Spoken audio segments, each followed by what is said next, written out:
Nioh was the story of William, a Western warrior whose quest to recover his guardian spirit from an evil sorcerer led him to the shores of Japan. However, on arrival to this war-torn country, with its battlefields still fresh with the smell of blood, William found himself caught up in the struggle for power with none other than Tokugawa Ieyasu, the famous Japanese leader. Basically, it was a Dark Souls game set in feudal Japan. It had the same Souls mechanic where if you died, you dropped your XP, with one chance to recover it. It had the same giant bosses, the same high level of difficulty, it even had that same dark, almost horror feel to it, with settings such as creepy cemeteries, old tombs and rainy ninja-filled ancient temples. It was a world that was filled with war and despair, where the barrier between life and death had become blurred.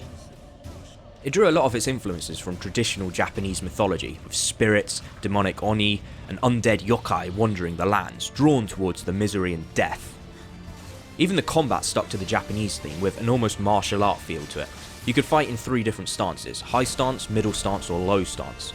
High stance provided you with better attack but was slow, middle was good for guarding, and low was good for moving and dodging. As you leveled up, you learned new moves, which were often tied to a specific stance, so knowing which weapon and which stance to use on which enemy was all part of the game's challenge. Whenever you finished an attack, you let off a little ki blast, which, if you had hit R1 at just the right time, would regain some of your stamina, adding another level of challenge to the combat. The best players wouldn't just randomly mash buttons, but would instead carefully remember to hit R1 after each attack, calmly and collectively, just like in a real fight where you have to remember to breathe. Now, I've heard a lot of people say that Nioh was more difficult than Dark Souls, which I guess wasn't really that surprising considering it was made by the team behind the extremely difficult Ninja Gaiden games. But personally, I didn't actually find it that bad. Sure, it was challenging, but very rarely did I hit that brick wall where you have to grind it out leveling up in order to progress. Some bosses definitely took a few attempts, but once you worked out a good strategy or tactic, you could definitely take them on. And it was the kind of game I don't believe you could cheat in.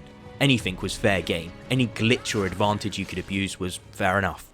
One boss I beat by just keeping a rock in between me and him and then just running around in circles, occasionally chipping away at his health. But as far as I'm concerned, you did whatever you could to win.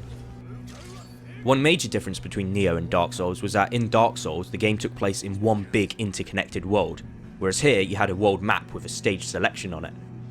Personally, I preferred the Dark Souls method because there was something exciting about going around the same area for hours and hours, only to eventually find a big door leading to somewhere new.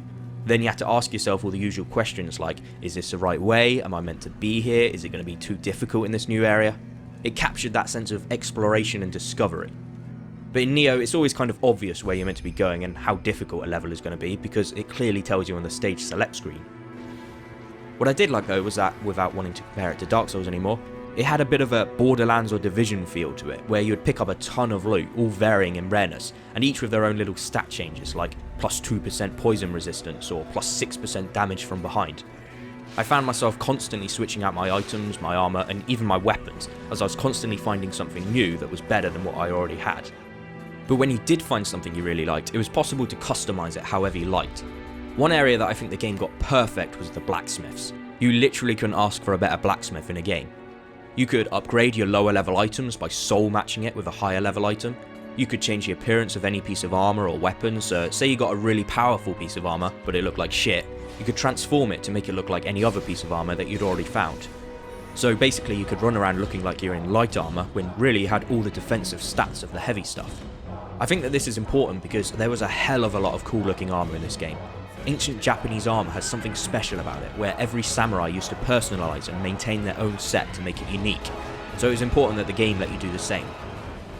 As a fan of both Dark Souls games and of feudal Japanese history, Nioh was like a match made in heaven, with a rich, deep world to get lost in. I even got to fight alongside Mushashi in the aftermath of the Battle of Sekigahara.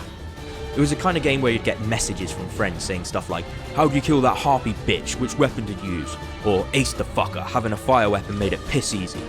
Oh, and of course, I swear every side mission in this game is because someone lost their sword.